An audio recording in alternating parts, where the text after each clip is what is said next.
Hello, everyone. Welcome to today's Entity Elevation lesson. Today is a special one. We are finally, after months and a long wait, and I know everyone's been excited as much as we have been, to finally start showing off the Surge version 2. So this 2.1. is going to be a pretty significant update. We've been documenting what we do in our current version. I guess it's the 1.0 version. I guess it's more like 1.1, but the current version and the new version, seeing where the difference is, and it's really interesting.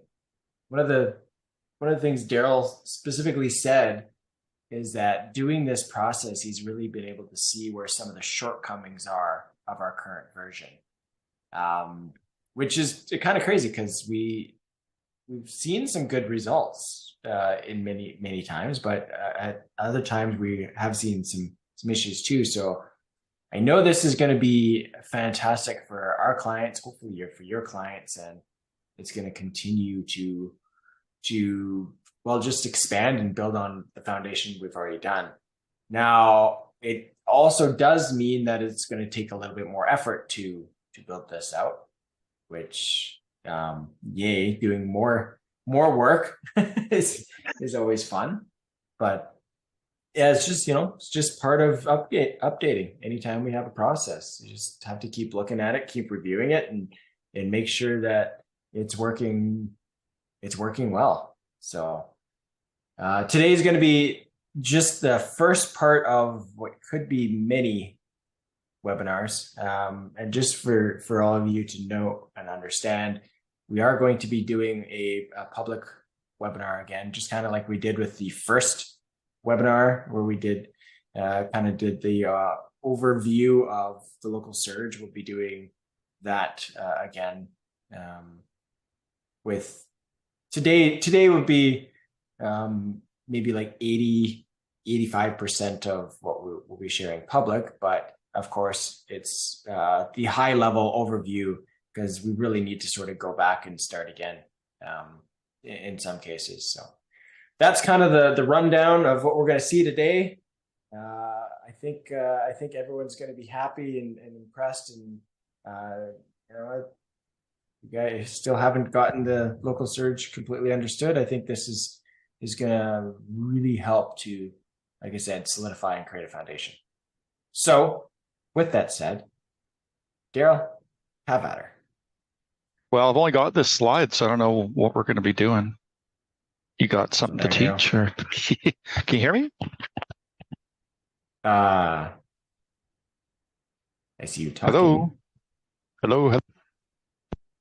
Can't hear me? I cannot hear Daryl. Can anyone else hear Daryl? Can you guys hear me?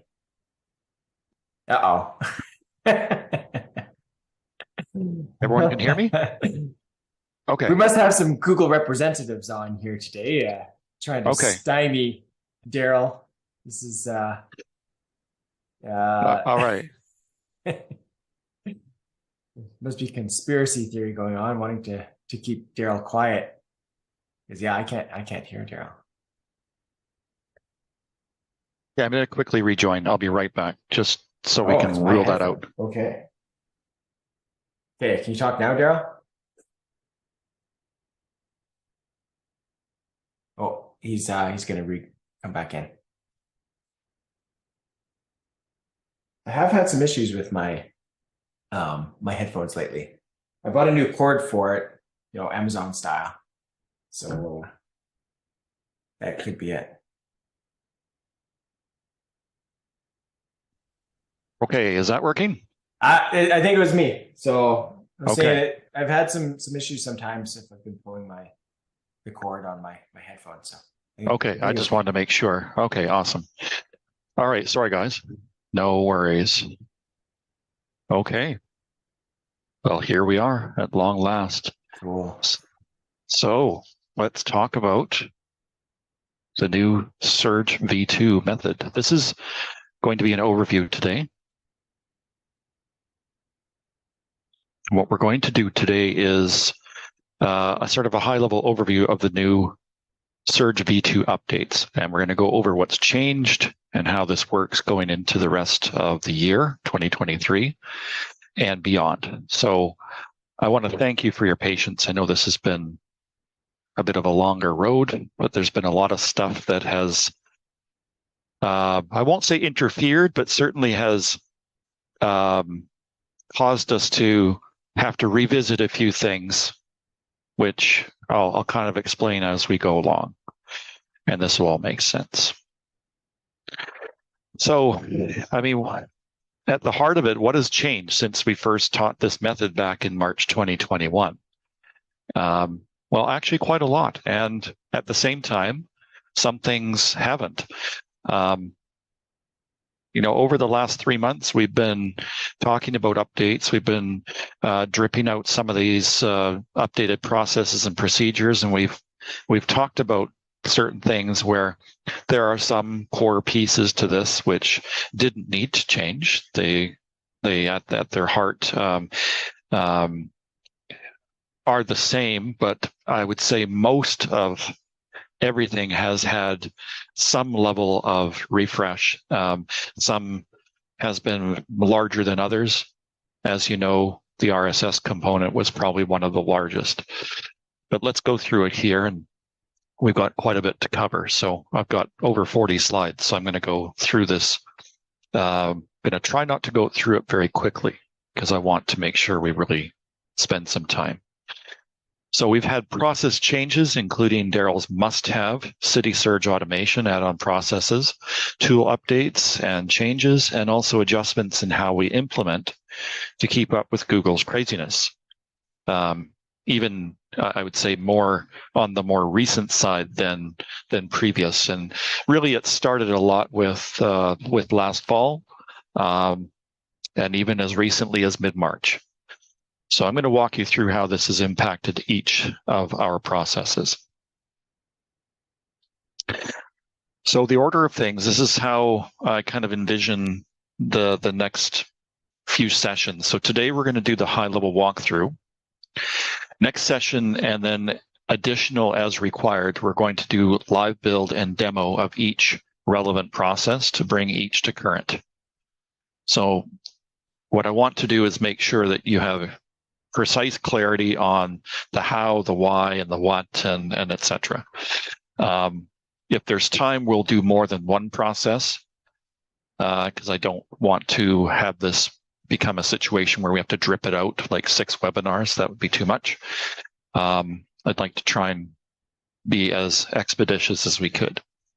And then the final session in the series will be Q&A around this specific process. We'll always have some Q&A at the end, of course, for each of the upcoming sessions. Not so much today because we have a lot to go through. But there'll be a dedicated session, and then we'll kind of move back into our regular cadence of lesson Q&A, lesson Q&A. I'm going to do a bunch of these in succession, so Clinton will probably have to do like 8 lessons before I do another one. Oh man, I'm going to need some topics. He's like, oh, good Lord. I didn't know that. I'm just kidding. That's not what I signed up for. That's right. So let's begin with a very quick overview of what this has looked like thus far and an updated diagram of what V2 encompasses and handles. So today formally introduces my concept and practical application, which we've been using for some time more privately, of syndication engines. And that's going to be the theme that really encompasses V2. And we've been using a lot of this in its various forms during the last, recent months. But I want to remind you that, once again, that Surge takes advantage of the concept, and it has been further validated and as evidenced in Google patents that prove that this is correct. Namely, we've got a few of these patent numbers, and really it touches upon the concept of multimodal content consumption. Now, I coined this a while back and called it multi-entity relational vector, MERV for short. But as you know, it's us seeking to saturate Google with all instances that are valid. as they pertain to a query or entity/topic. And we see, evidences of this approach in patents like all across the board. I mean, these particular patents deal with things like more along the lines of things like co-citation. So there's a patent, the 7836, for instance, this one here. This one is titled Co-Citation and Hyperlink Analysis for Improved Search Engine Ranking. The one before that, the 7739, syndicating content across multiple devices and platforms. And 8200775 is called enhanced syndication. I mean, we're just playing into exactly what Google's looking for and what they've actually patented. There's other patents, of course. I've got an extensive list, but some of the highlights that lend well into how we implement things like method and system for identifying quality signals for content ranking. Systems and methods for generating a rank-ordered list of points of interest. Systems and methods for determining a score for a point of interest. Dynamic geographical image tagging. Interactive map display of geographic regions. Method and apparatus of selecting and displaying a route. It all plays into what we're doing. So I've got a lot more. I'm not going to go and read them one by one. But I will actually provide you my special document of some of these patents. And it's very interesting. When you start to really dig down, and one of, if I can provide you a little bit of a hack, ChatGPT does a good job of distilling and producing more of a plain language explanation of some of this technical patent data, and you can glean some insights from doing that. So it's worth spending time. I've already been doing that. So what I'm going to do for you guys is I'm going to provide you that document in its finished form, so you don't have to go there and do that one by one. The purpose of that also is to understand where any new SOPs or improved SOPs can be extracted from those analyses. So it's very interesting what can go on there. Okay. So you may have noticed that I've designated in the heading Surge version 2.1. Now my intention is to have more frequent updates and versioning with changelog data. I'm a big fan of changelogs. I get very stressed when I don't see changelogs. Just from having that kind of a background, it's something I just like to see. But really, it's so we can all keep up to date more readily. While the original process still works well, it is 2+ years old, and actually, in reality, it's actually 5 years old. And in some things, most definitely needed an update. Okay, let's proceed. So in the next diagram, we have a visual representation of the elements that make up the Surge in its original form.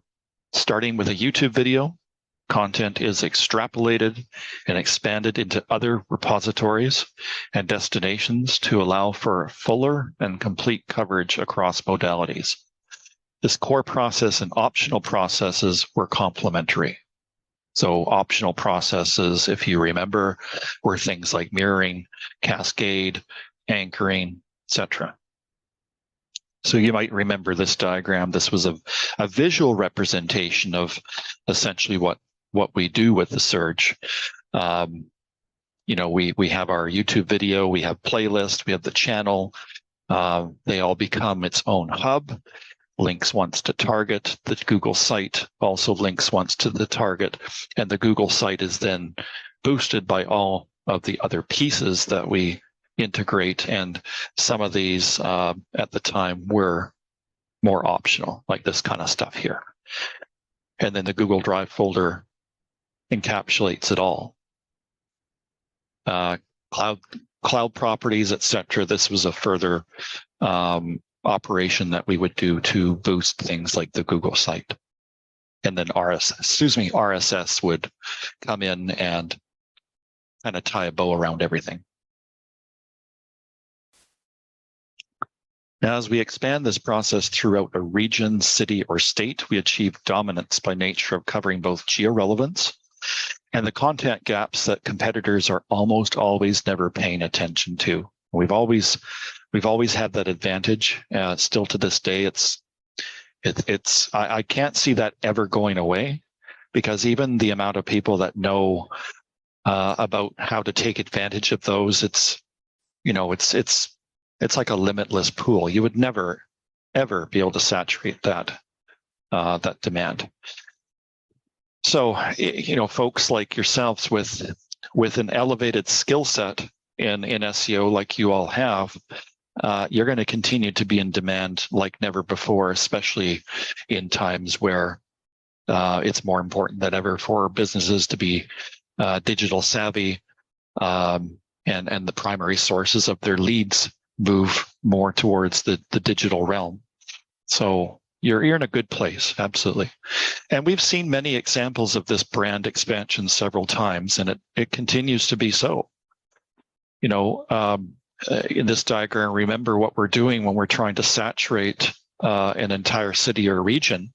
We're looking at the neighborhood level. We're looking at things like service areas, and we're creating these, as we call them, macro hubs. They support an entire neighborhood or area, which is more defined by your target service radius, validated by Google Map data, which is done during the initial research to determine which geographic areas make sense to go after. Some of that's dictated by weaknesses in Maps rankings and things like that. But each macro hub via a Google site and YouTube video links to target inner page on the website, supported also by Google Business Profile posts and other parts of the process of the search. And this lays the foundation for a super search covering all possible data points within a fully defined geo area, whereby this structure becomes its own spoke on a very large wheel. So if you're approaching this as a national activity, for instance, the circle in orange would designate a city, and then you would build out from there into a region and a state, and then go further and further. That's where we were going with that. And a common misconception about Surge is that it's solely a maps process. It's not accurate. The purpose of Surge is to elevate the brand as a whole across as many instances as possible, utilizing all of the various possibilities available to us through technology and satisfying a query, aka topic or entity, better than any other single result or brand. And it's really very much the concept of a rising tide raises all ships. Maps is certainly one of those instances that benefits from this process, but the goal of the process is to be synonymous with the query in every location we can. And to do this, and to bring us current to 2023 and beyond, we utilize updated processes, tech, and best practices that I'm pleased to show you to position you for success and to continue to have an unfair advantage, which you certainly will.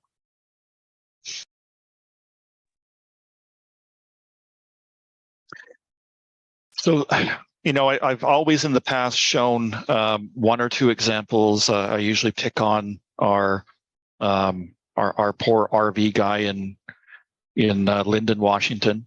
The reason I do that is because we like to show the longevity of the method and et cetera. But some more recent examples of a more updated Surge process in action is timely, and the results it has on the brand strength and reach as measured in popular tools such as SEMrush. It's not the only tool, obviously, but SEMrush is one that we like to use for a lot of this stuff.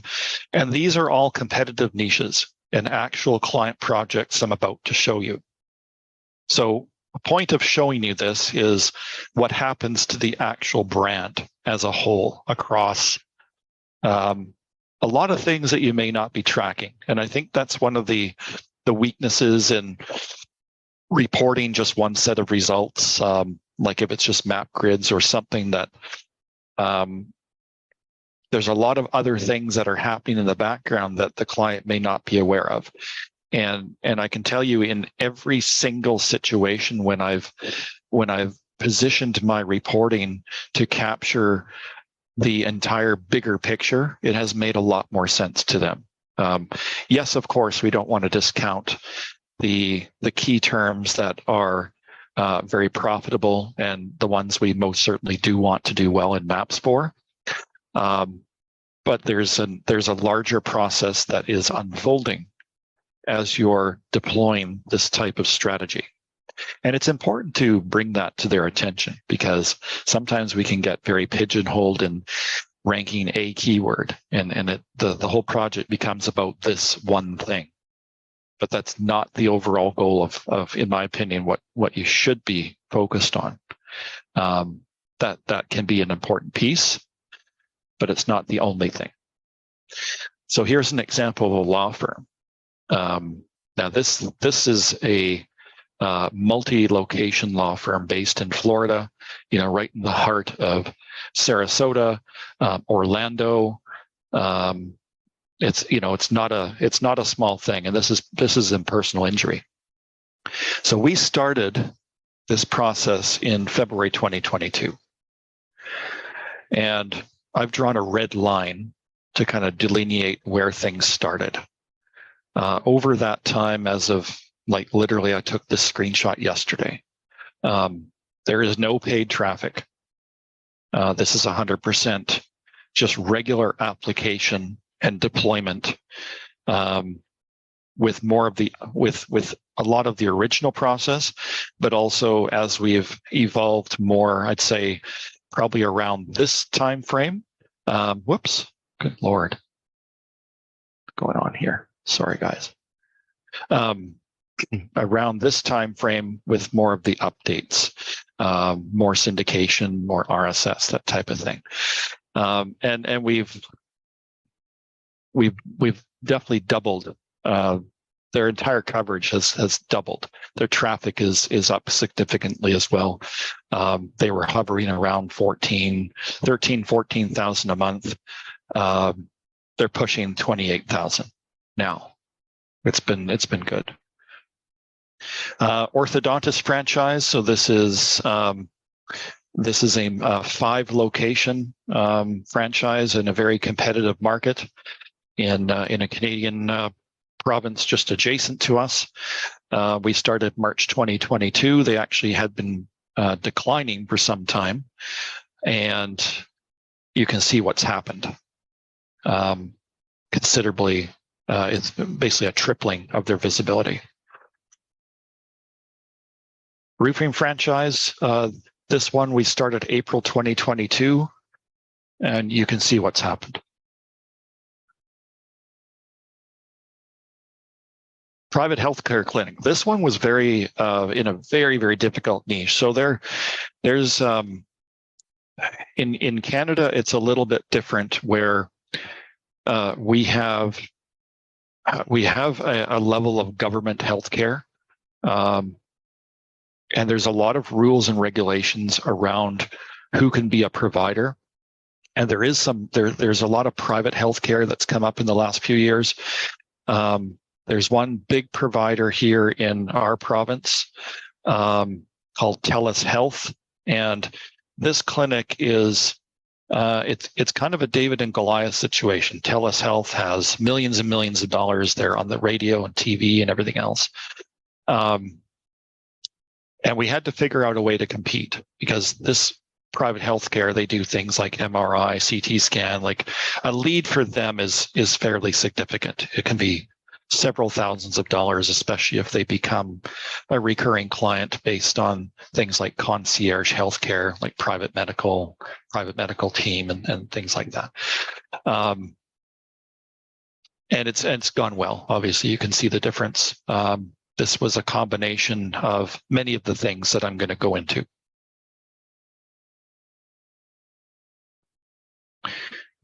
This was probably the most difficult niche, very, very interesting. There was, this is in downtown Vancouver, security risk management firm. So they do things like executive protection, like a government official will come into town. They'll be the private security. You know, they'll be the guys with the little wireless, or the little curly wire in their ear and in the black suit and surrounding the VIP. But they do a lot of other things as well, which super competitive. Anything to do with security and training and security guard and all that sort of stuff. Lots and lots of competition. But again, we're seeing some very positive growth. So when we examine the original process as taught in early 2021, and actually, like I said, even earlier, back when we first started revealing this, I called it back then I think I called it the local push. And that was back with Jimmy's group back in 2018, 2019. And a lot has changed. Well, like I said, some has stayed stable. It was also a very large process that could be daunting to complete in one session. I think that was the catalyst for Daryl to design his CitySurge automations, which has been a great thing. So with that, let's examine the highlights before we get into the full V2 overview. So today we're going to introduce syndication engines. So this is a modular approach to building your entity using Surge processes, one step at a time. With this approach, you're building a perpetually syndicating machine that consistently feeds and strengthens your brand. The machine is built one cog or gear at a time, and each gear is based on a single modality of consumable content. So let me present the new visual, where I call it syndication engines turning the wheels of your brand. So we have many different pieces of this machine, and this doesn't show everything, but this is the main crux of what we're trying to achieve here. So we have at the center, we have your primary brand or target. And then we have the individual modules which turn the wheel and drive that engine forward, as also they relate to one another. So we have our video content, video and playlists crafted around the core entity topic, which lays the foundation. We have audio content expansion through podcast and syndication sources, geo and maps, multiple layers of mapping and geo relevance, including new POI syndication, images, designed to amplify the relevance and context of the topic and provide supporting content. And RSS, of course, perpetual syndication, driving continuous power through all established assets. And our CTR component, which has become as you can see, it's important enough that it has its own cog in the machine. Selective applied traffic to key points in the structure, providing validation and confirmation.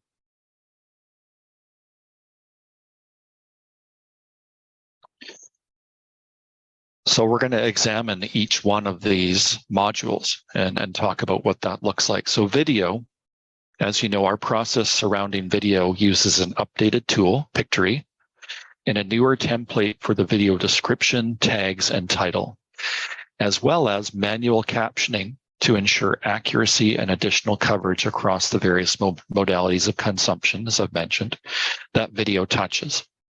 We also expand upon playlists and use co-citation strategies to increase our ranking and traffic potential. CTR is also applied here. Very, very, this is one of the key points. So what's different in the video component? Well, we have an updated creation tool, updated template, update to captioning, update to playlists, and CTR traffic application. Now I will preface this to say this is subject to change because like I said, I'm going to be updating this more frequently. So just be aware of that. We're not going to let, if there's iterations or enhancements that come at a quicker pace, then it will be integrated at a quicker pace. So that's where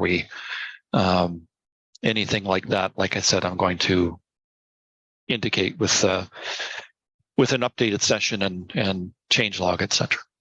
So audio, well, similar to the original search, the audio process focuses additional time on building the hub properties required to not only serve us well as a repository of our audio content, but also ensure content is perpetually engaged.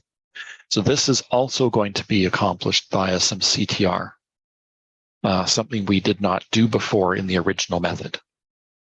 So what's different? Well, podcast/audio syndication network build, integration with IFTTT, enhanced hub build, RSS integration, and CTR application. Now, don't worry about all this stuff. Like I said, we're going to be doing this very specifically in our sessions. Okay, so geo and maps, cog number 3. Our maps and geo process is expanded to include supporting properties in a larger way. These include Google Sheets, calendars, and RSS integration. With Sheets, we are building POI pages to support the entity and demonstrate relevance to the areas the GMB serves. And following the association up by anchoring with CTR. Google Sheets, as you know, we already use Google Sheets and have done for quite some time, as well as calendars and etc. But we have greatly enhanced that method. So what's different? Well, updated layering and linking process in My Maps. The schema updated in KML layer, integrated POI data in Google Sheets, which correlates with geodata in My Map, and full integration into RSS build. And this is super key. Next is image hubs. The image process is enhanced and expanded. We not only design specific image hubs or clusters around the topic the surge is being built for, but also enhance each image with precise schema, including augmented EXIF data elements that are further aligned via schema to present a distinct data set for this particular modality. And we've talked about the EXIF data enhancements. We've actually gone through some of the schema enhancements that are specific to this particular piece. We haven't done too much of the EXIF data other than mentioning it through the last couple of sessions and some of the things, but I'm going to show you precisely what we do and how we're going to do that. So what's different? Well, subfolders in Google Drive with specific images clustered around a topic, for instance, EXIF data enhanced and updated image schema applied. Other layering, including QR code watermarks, creating tertiary links within the stack. And I'll show you how those are applied and how they relate to the overall build. So number 5, I would say this is probably the most important cog. They all have their levels of importance, but this one is a big one. And this was probably one of the bigger reasons why this update was taking longer than it needed to, because we needed to have a technology gap filled. There was a real issue with some of the technology we were using. So RSS Perpetual and Evergreen, having moved away from previous limited technologies and platforms, as you know, our RSS process is greatly expanded thanks to key partnerships with advanced RSS providers. RSS Masher allows us to fully realize and implement dynamic RSS datasets that encapsulate the elements in search and also produce ongoing signals Google rewards. It's a huge, huge advantage now. So what's different? Well, obviously we have a greatly enhanced RSS platform, as everyone here well knows.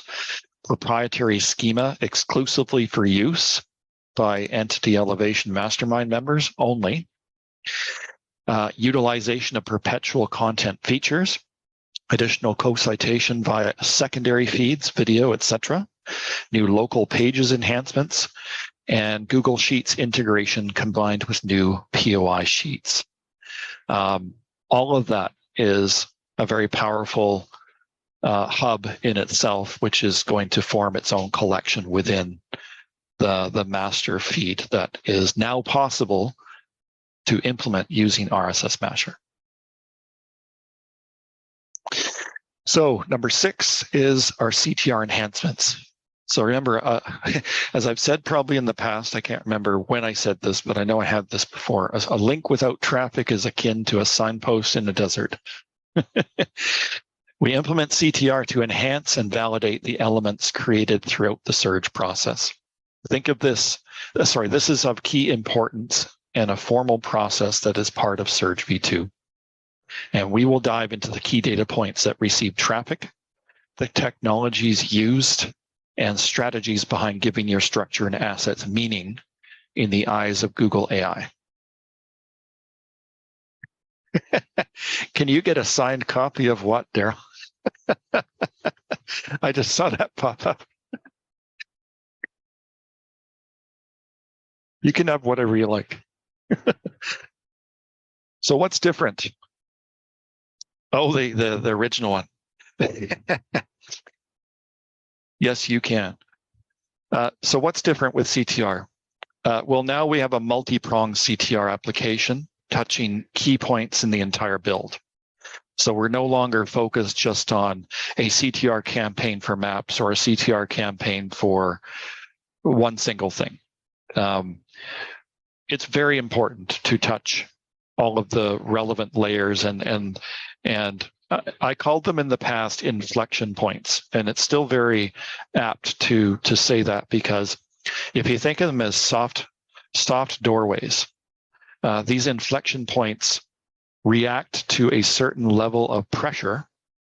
Pressure can come from click or impression, and we have to be aware of what some of those thresholds and the capacity for a maximum threshold is.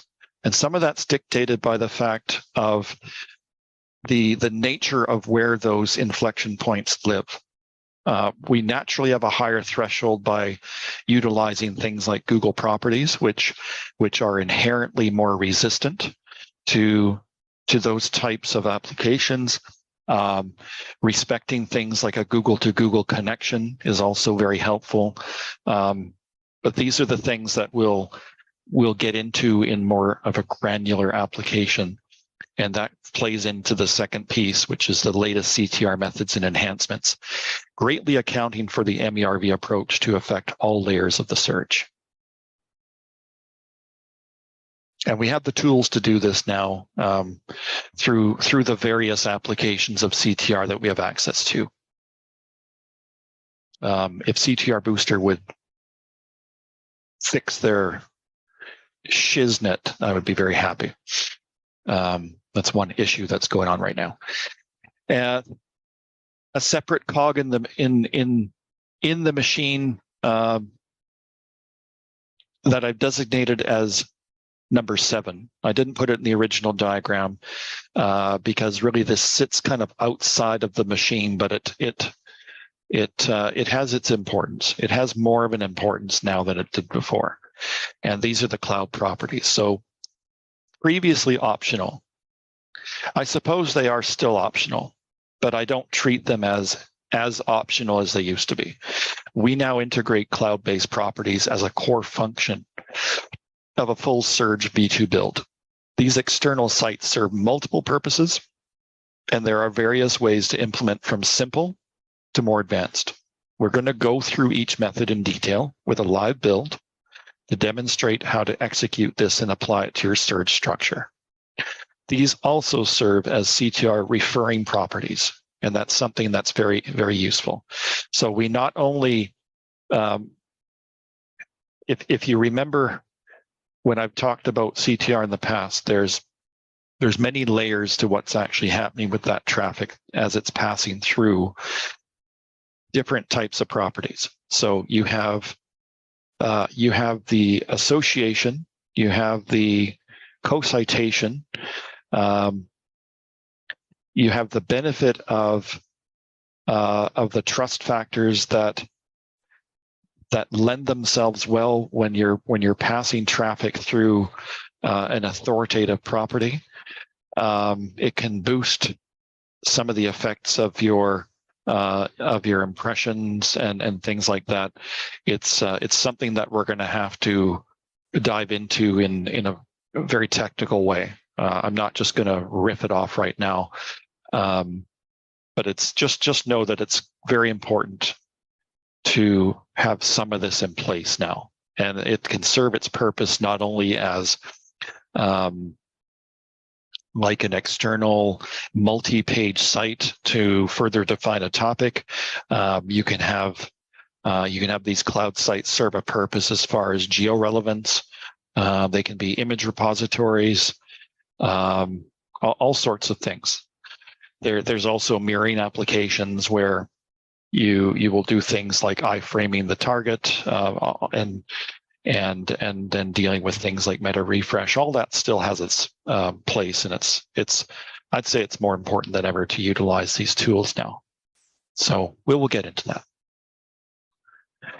My goal with Surge v2 was not only to bring us up to current best practices, corralling the various updates and process improvements that have dropped over the last few months, but also provide more clarity and step-by-step process. As there were a lot of moving parts in the system, it made sense to delineate these into components or cogs in the overall brand enhancement machine that is Surge. This way, by being modular, you can apply what you need to and when you need to build small and increase from the core actions. And I think from a visual and conceptual point of view, visualizing this process as wheels within a larger machine is much more, it's easier to grasp. I think it's just in general a better way to approach it. With the concept of syndication engines, you can now easily understand each component's place and function within the larger build and execute its process as a single function or SOP. During the updating and refresh process, some challenges arose in which we had to account for more recent Google updates, but also limitations in technology, mostly surrounding our capabilities for RSS. And that was very indicative when we started to really understand the limitations that were coming from our use of RankFeeder. That platform really did serve us well for a very long time, but the domain metrics were starting to look poor. There was there were spam factors that were coming into play there, and it's so much better the way things are organized now with the RSS Masher tech, having multiple domains you can utilize as well as utilizing your own custom domain. When we're looking at things like entity pollution and the associative elements that can sabotage your brand, we see this sometimes on shared hosting when your site is on the same IP as some other like porn site or something that's gone on that's really affected that particular IP as far as a trust factor. It can happen very similarly, and that's one thing that a poorly implemented RSS strategy can get you in as much trouble as a well-executed RSS strategy can assist you. It's a very quick way to really screw up your brand if you do it incorrectly. And unfortunately, there's a lot of that point and shoot mentality that goes on in this space. It's just like, hey, who's got the latest and greatest method? And how much information can I accumulate in the least amount of time? I'm not going to use any of it, but I'm just going to accumulate it. And it just becomes a very serious situation that I know you guys are not caught into that, thank God. Shiny object syndrome and everything else. So what's next? Well, starting next week, we're going to begin the live demo and process of going through each module of the process.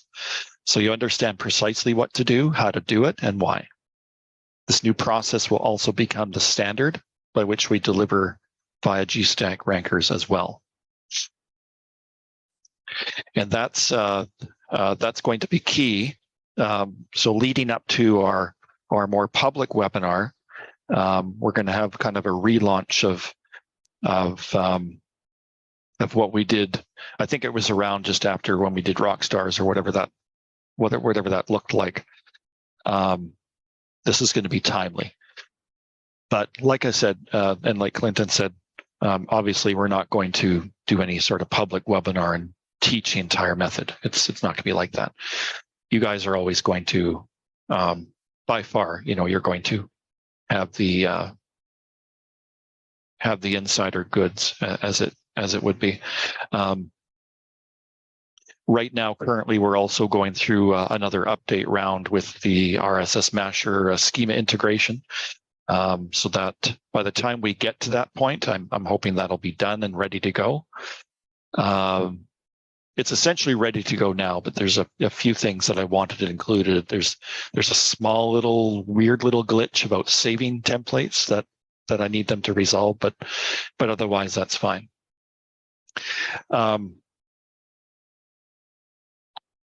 Yeah, so that's good. So that was my high-level overview of where we're going with this, and to really get you thinking of the syndication engine concept, breaking this into smaller processes so that it's not as daunting. And I think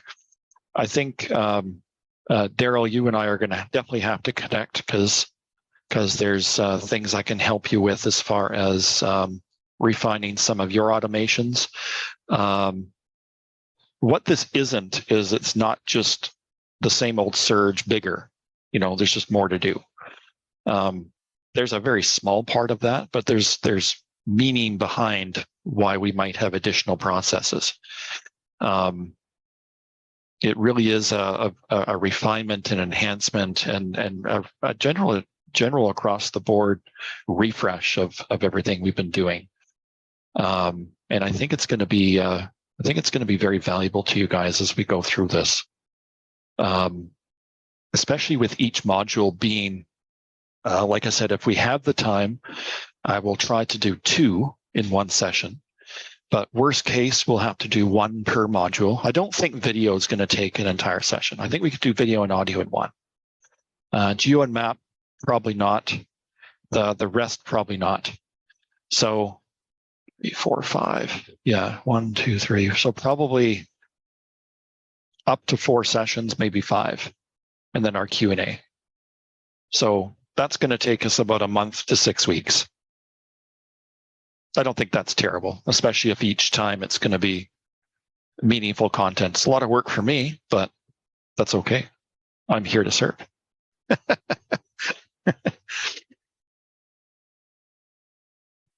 So I hope that was a good first step, and we're gonna take many steps down this road. And I promise you that by the time we get to the end of this, you're going to be very well equipped to continue through the balance of the year and beyond. We're going to really focus on refining and improving as much as we possibly can. I'm really proud with what we've got in store for you guys coming up, actually. And I know I've been kind of quiet the last month and a half, 2 months, but there's been a big reason for that. There's been so much to go through, and I didn't want to half-ass this, to be honest. I wanted to do this properly. So thank you again for giving me some of that leeway. So that's all I got, Clinton, for today. Wow. Are you surprised? Yeah. Less than an hour. Yeah, I wanted to be efficient. Yeah, I Does guess this graphic does this graphic make sense to you guys? Do you like this, or is this just shit? So I do something else. I like your feedback. Okay, awesome. Good. Good. Thank you. Thank you very much.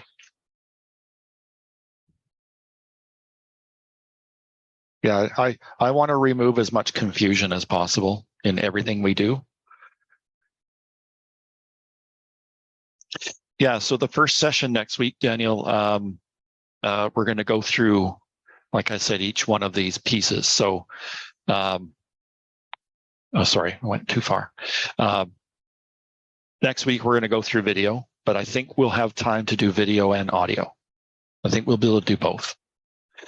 The next session will be geo and map, then image, then RSS, then CTR, and then we'll deal with the cloud property stuff.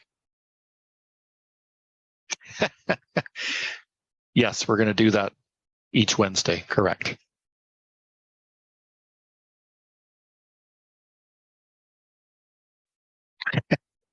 Well, now that you mentioned it, that bothers me too. So I'm going to have to make a bit of a change here. Daniel said, the other Daniel said, the only thing that's bothering me is the little cogs are not connecting. Well, the little cogs can't connect with the big cog and the little cog at the same time, otherwise it won't turn. That's right. I'm going to be looking at that now. If I can do it in much sooner than 8 weeks, I certainly will, because that's an awful lot, massive amount for me to do. Yeah. But I will do my best to do it as quickly as we can. This will essentially, these next, whatever it is, 6 or whatever weeks, this will end up becoming a new module as well, just so you guys know. So it'll all be put together as a new module called Local Surge, because I know that's been one of the biggest questions when new people come in, and even those of you that have been around for a long time is, well, where is everything for? How do I learn Local Surge? Where is everything? So this is all going to sort of end up becoming a whole new, brand new module. So it's nice and easy to find. Yeah. No, I don't want to do Q&A like on the off weeks, because if we did that, it would be 16 weeks. I think we can do some brief Q&A after each session without having to stagger that out. I don't think that would be good. So hopefully that you guys are okay with that. Don't forget anything, we might do one halfway through. So three sessions, a Q&A, and then 3 sessions. Yeah, that's okay, because that would give me a little bit of a break too. Yeah. But you also have the ability to ask questions in the Slack. That's right. So, we don't need to generally take up a session. Speaking of Slack, because there's so many people on right now, I have a question for you guys. Do you guys like the Slack channel? And if not, do you think Discord would be a better option? The reason I ask is because we have just moved our entire team from Slack over to Discord. And so our entire GStack Rankers team is no longer on Slack. We've moved them all over. And so far, we like it better. One of the issues with Slack is that because we don't pay their astronomical $250 a month, all of the information that's 90 days and older is gone. So there's no it's terrible historical. Yeah, it sucks. It's no historical. Do you guys use Discord? Do you guys like Discord? Do you guys think Discord would be a good move to take our community over to? Yeah, it is. Yes, searchable. It is. Yep. Definitely searchable. Do you know what the content limit is for Discord? Yeah, I mean, as far as the time frame, like the 90 days for Slack. There isn't. Actually, that's a great question, because Ivy asked me that question in our meeting the other day, and I have a good, a long-standing group of friends that I play computer games with and board games with, and One of our oldest channels, I guess, if you will, was started in 2017, and it's still there. All that content, all the way back to 2017, is still Oh, there. that's awesome. Nice. Okay, cool. Curious what you say, Chris. Discord's a bit buggy. What part of it are you talking about? I know sometimes well, I don't know. I've had pretty good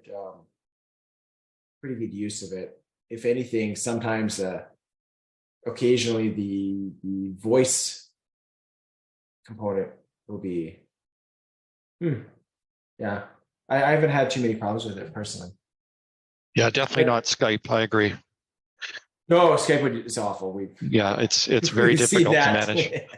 I deal with that with some of the other groups, Ranking Factory guys like Skype, and they've got like 15 different rooms. It's very difficult to manage. Skype is great for one-on-one conversations, and maybe small group conversations that are not super active, in my opinion. Mm-hmm. So Daryl and I still use Skype as our primary, which is well, I think for just one-off conversations, but not group stuff, it's really hard. Exactly. Especially when people are sharing attachments and links and everything else, and then you got to fart around finding stuff. Oh God, it's so crazy. I think one of the other things about Discord is, we could have some voice chats in there. So if the community wants to have some community-driven little sessions or whatever, you guys can just hop in a group a lot quicker, a lot easier. Well, I was thinking about that yesterday, and I thought it'd be really cool if, on a non-committal basis, just randomly here and there, we could have like hey, we're having a pop-up ask me anything for the next 30 minutes or something. And that kind of stuff is fun. Bring your own site. Let's solve your most pressing issue or whatever's going on, or just talk about a case study or something. That would be pretty cool. Remember back with OMG, I used to run a little group, and it was I just wanted to mastermind with people. And so I just started a little group and started at 6 people. And I think it went up quite a bit from there. And was that the gaming group or something? No, that was something different. No, this was actually okay. like, I don't even know if I knew you back then, but it was way back when I was just sort of getting started out. I wanted to hear what other people had, just kind of pick their brains, and then also share some of the things that I was good at too. So we would just all sort of sit around and like a little fireside chat. We were all just right. Provide our own little ideas and thoughts. And I think I even still have some of those saved in my YouTube but we could definitely parallel Slack and Discord at the same time while we're testing and maybe eventually migrate. That'd be okay, I think, right? Yeah, we could do that. See how it goes. Yeah, Richard, Facebook groups generally work well. To an extent.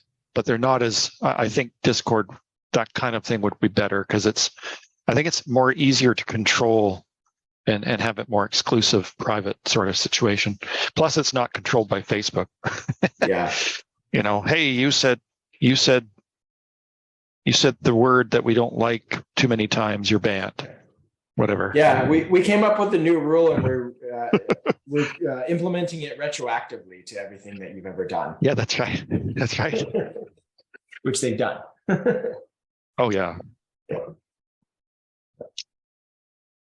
Okay. I don't know if that'll start right away. We're going to keep working on all this other stuff and getting ready to get our module up and continue pushing this through. So next week will be video and audio. The core foundation of the method still remains the same. So we're still obviously producing the video through Pictory. We're still uploading, live streaming where possible. Where things are going to differ is some of the structure, some of the optimization, and the schema, some of the things we do around playlists. And then on the audio side, that's probably going to be the more of a bigger change. SoundCloud is still the primary, but there's other things that we're going to do to integrate more of that syndication. And all of this lays the foundation. So remember, as we do with our search process, we're always preserving and curating the links from the things that we implement to then bring forward and utilize in both RSS and also some of those inflection points, like I said, for CTR targets. So it's going to be interesting to show you that, because there are opportunities with the audio component whereby we can not only do some CTR, but all of that becomes then another layer of tier one referring links. And a lot of that referring link traffic has been very instrumental in and helpful in moving the needle in a lot of locations. I mean, you're already familiar with running traffic through citations. This is a further iteration of that, but because you're touching different types of content, it's not always the same link. Like the problem with citations often is it's just the same kind of thing over and over again. It's directory most of the time, but this way you're coming at it through all of the different types of content that we know is through patents even is being rewarded. So we'll go into that, and that will be good. And then the geo and maps is going to need its own session, because we're going to deal with a lot of schema updates and some of the other things that I talked about. So lots to do. I think we're going to have a lot of fun. Woo-hoo. Woo. Okay. All right. I think we've covered everything, eh? I think so. Yeah. All right. Well, thanks for everyone coming on. Thanks for sharing. Daryl, looking forward to seeing everything come together into finally a nicely arranged module from start to finish, easy for everyone to understand and implement, and hopefully see some success on. Yep, you got it. Awesome. Okay. Thanks, guys. Thanks, Daryl.